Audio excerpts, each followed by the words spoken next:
Okay. Hi, everybody. Welcome to Transnormal Life. I'm Trixie Cat, and here we're going to talk about different things that kind of happen in the life and stuff like that. And something kind of hit me kind of deep today. And I'm going to talk just a little bit about it. I don't know how much I'm going to talk about it, but it's a start. I am going to talk about depression and suicide. Now, when you get depressed or depression comes in and it starts to get a hold of you, at least keep in mind, these are just my experiences. When it starts to get a hold of me, first I know I start to get a little turn-offish to people. I start getting negative. I start perceiving all these things around me. And I treat them as threats sometimes. And then, so my shield goes up, right? Oh, no, I am not ready yet. Okay. So my shield goes up and, I start becoming withdrawn. I get inside my shell. And when that happens, I start thinking about things. And what triggered it today was, I was doing some acting for my Lawnmower Girl series. And I really put myself into my characters as much as I put into this presentation right here. You get me. Sometimes, when I'm, that's just it. But when I'm working with Lawnmower Girl, I put myself into that character, and whichever characters are actually going to be there, and I try and give them a life of their own. But I pull from the inside, and today depression got a hold of me, and it was building up for a little while, because for me, you could always feel it kind of creeping its way up to you, right? And luckily I was able to get past it. I've suffered enough depressive years of my life that I don't let it grab onto me anymore, and because when it does, it buries itself deep, and getting rid of it is too hard. Today, I ended up creating a public service announcement out of the animation I was working on. In Lawnmower Girl, I had to get to a really emotional place in order to deliver the performance and the emotion and stuff that I wanted to convey. And I tapped into my depression, and it triggered a moment where I started talking about why I'm never happy and why can't I be happy. And that's what depression does. It gets into you, and then you start believing these things. And you can't let it do that, because when it does, like I said, it doesn't want to let go, and breaking free of its grasp is really hard. Today, I think the main thing I want to point out is that there are always people to listen. The National Suicide Hotline is a great place to start. If you ever get to the point that you might see in the video, I'll try and link it later on up here or over here. I don't know where it's going to pop up. But hopefully, you realize that no matter what people say or what triggers your depression, all that, you 100% matter. And I think you need to realize it, and I need to realize it, and remember it, and keep it in our core. It's so hard. That was me. I was open to everybody. And hopefully it'll become something positive as a PSA and live on in the world. It's not fun when you get depressed. You might not think you have many people. I remember a time, it was back in 2000 and was it 16? Was it that election? It was either 2012 or 2000. I think it might have been 2012. No, 2016. It would have been 2016 election anyway. Bow. Hold on. Okay. Oh, okay. There we go. So anyway, in 2016, I had just finished voting, and I was on my way out, and I ran into a girl who was asking for a ride.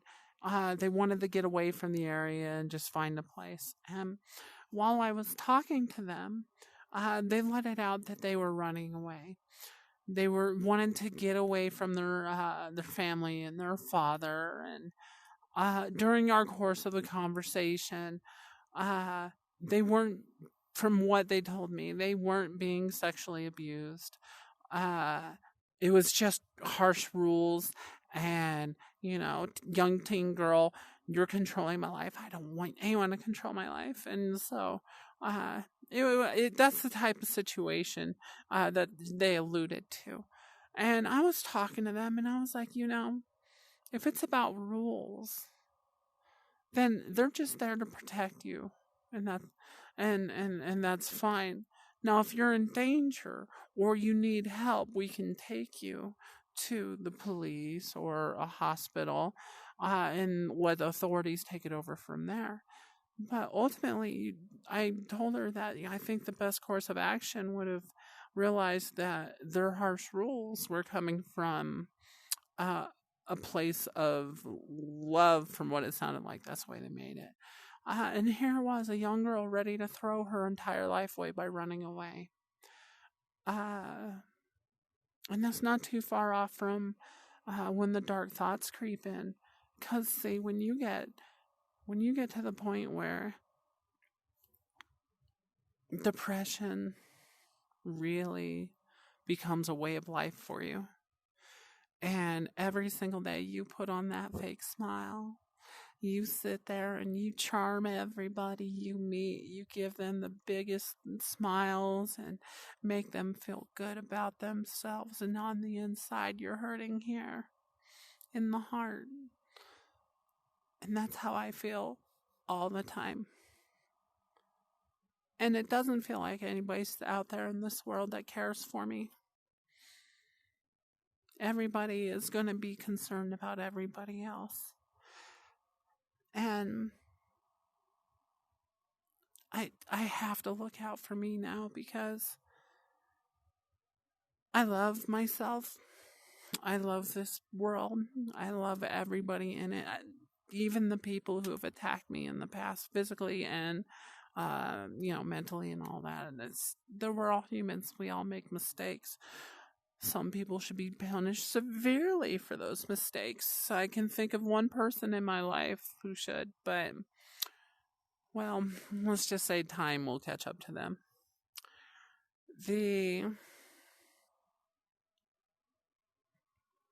A lot of times when you're depressed, especially if you're transgender, you're usually there fighting this battle all by yourself. You might not have those friends. I know.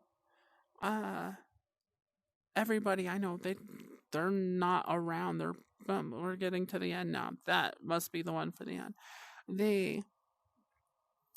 I have friends I've grown up with, and they're scattered around the state, but they're pretty far away, and I would love to talk to them again. I won't use their names because, out of respect of privacy. And other friends have moved across the states and all that. So I want to make sure that for me, getting closer. Okay. So anyway, I want to make sure for me that I love myself enough that I won't take my own life. Have I had those dark thoughts before? Yeah, I have. I'm open on this channel. I'm going to tell you everything. It's hard for me sometimes to get it out like now. Have I ever attempted? No, I have not. Unless you count all of my years of depression and trying to let my body just destroy itself. I'm telling you, I just got out of all the pressures and cycles of depression. And when it comes around, You gotta be like, get off, get off, get off. And you gotta find that positive thing in your life. It could be your dog. It could be a silly video, something that makes you smile, truly smile. And let that be your guiding light for right there. Because if it's gonna make you smile, it's not a bad thing. Just no breaking laws. They are there for a reason. You know, I'm really like being open with this. And I think from this episode forward, we're going to get really, really personal into my life now. I think it's time. We've had enough of these little episodes. And my guest couldn't make it this week due to COVID. They didn't have COVID, but somebody in their house did. And even though it's VR, you know, you don't want to interrupt people's lives while someone in their house is trying to heal.